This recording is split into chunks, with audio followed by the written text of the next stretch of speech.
Hello, my dear friends. It has been a little while.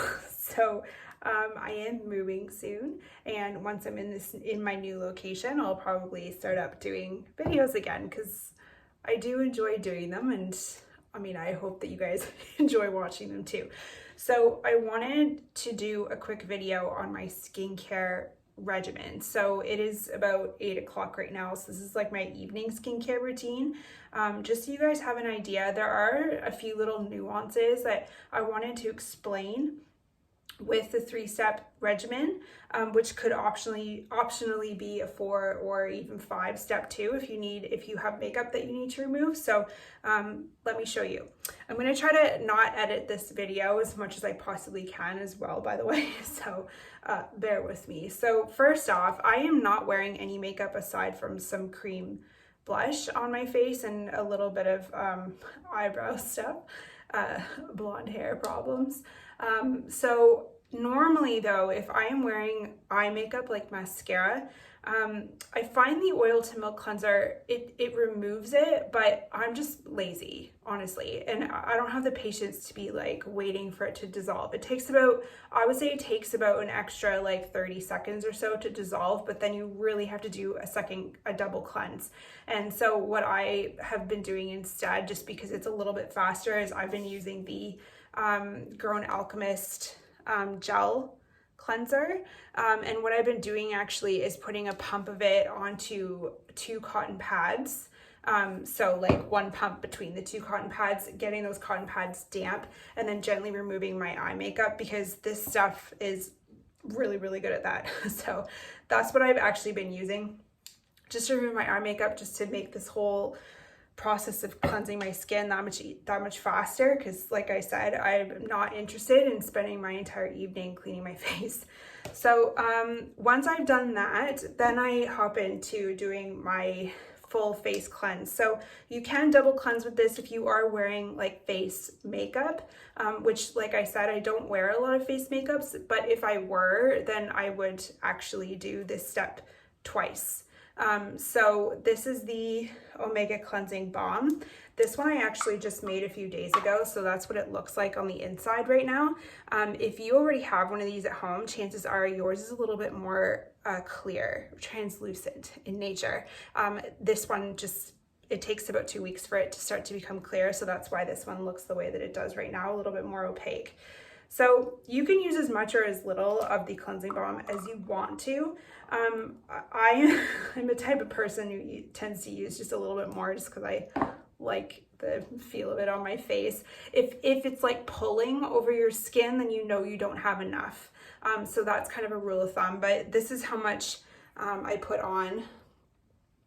Probably like, I would say like a quarter sized amount right there is how much I put on, and I'm going to apply that to dry skin. So you don't want to apply it to wet skin. It is an oil to milk cleanser, so it will literally turn into the milk, so like a white milky look, which isn't bad. I mean, some people do use their oil to milk cleansers like that, but I don't really, it's not really my thing. I'm more interested in oil cleansing method, where it's like, you know, this is the feel that you're gonna have on your skin when you're doing oil cleansing method. So yeah, this is what I prefer to do, and then I'll show you how I remove it, because there are a few different ways that you can remove a cleansing balm, and I'm just going to show you the way that I find removes it the most effectively, where I feel like I've properly removed like the debris on my skin for the day, and that I don't have a bunch of residue left on my skin. Now, the great thing about a cleansing balm is that because it does have a gentle surfactant in it, which is that sucrose laurate, it will remove off your skin, but ultimately it is gentle, so it does need a little bit of help.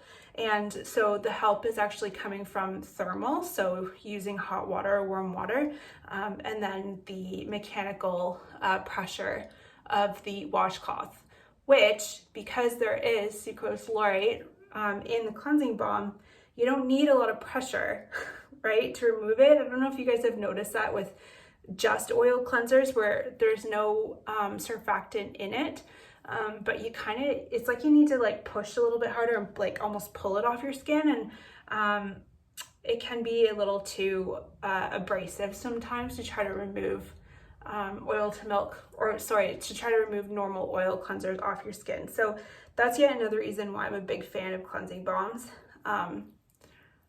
because of that. So I usually do this for about 60 seconds. I'd say I'm good right now. I'd say I massage that in enough. So I'm going to take my washcloth. Today I'm just using just a normal washcloth. I do also have hemp ones here too. It's kind of whatever you want, whatever you have on hand. And I'm using hot water.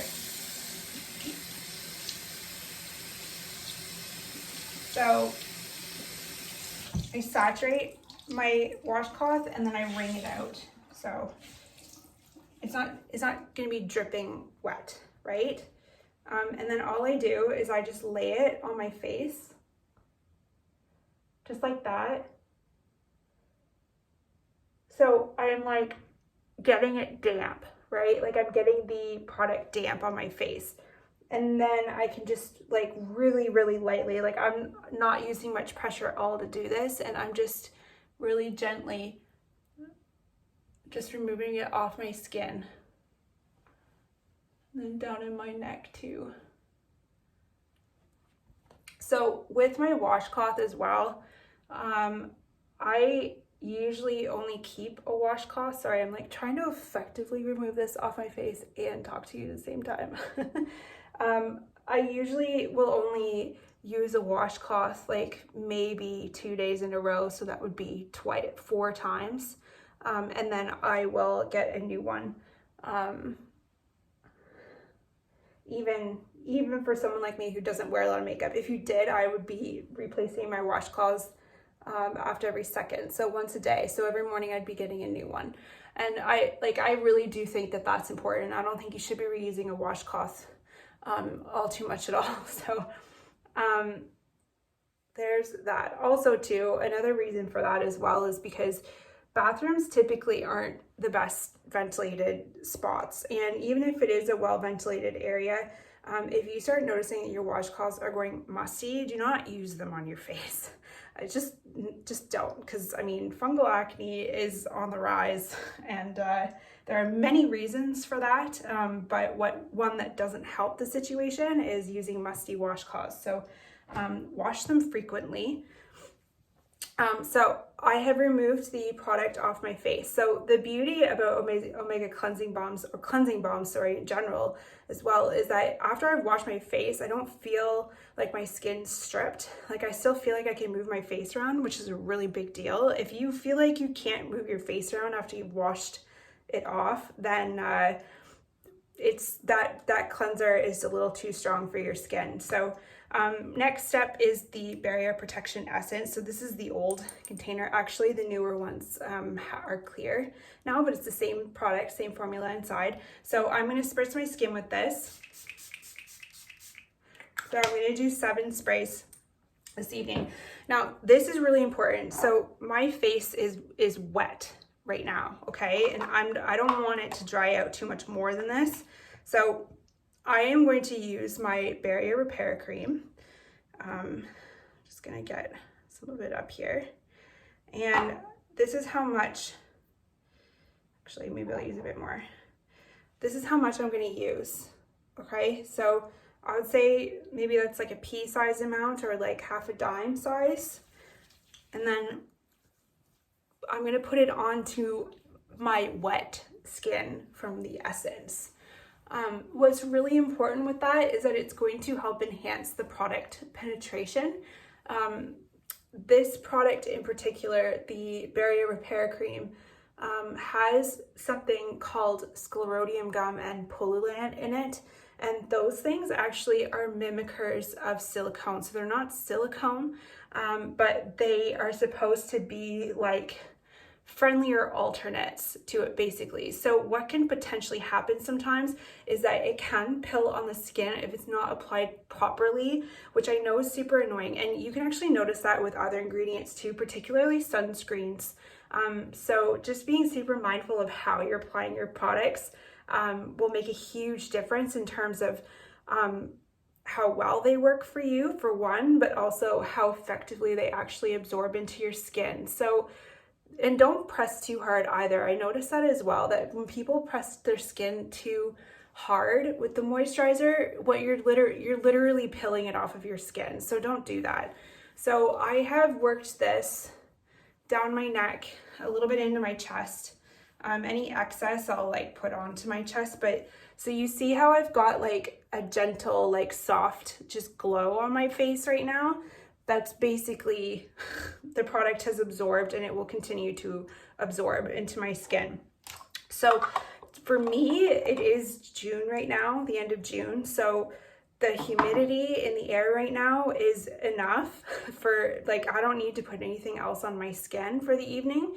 If it were the winter time though, or if I was, you know, particularly dry, or if my skin was really soaking up the moisturizer, then a couple things that you could do is, this is where the high linoleic acid face oil comes into play.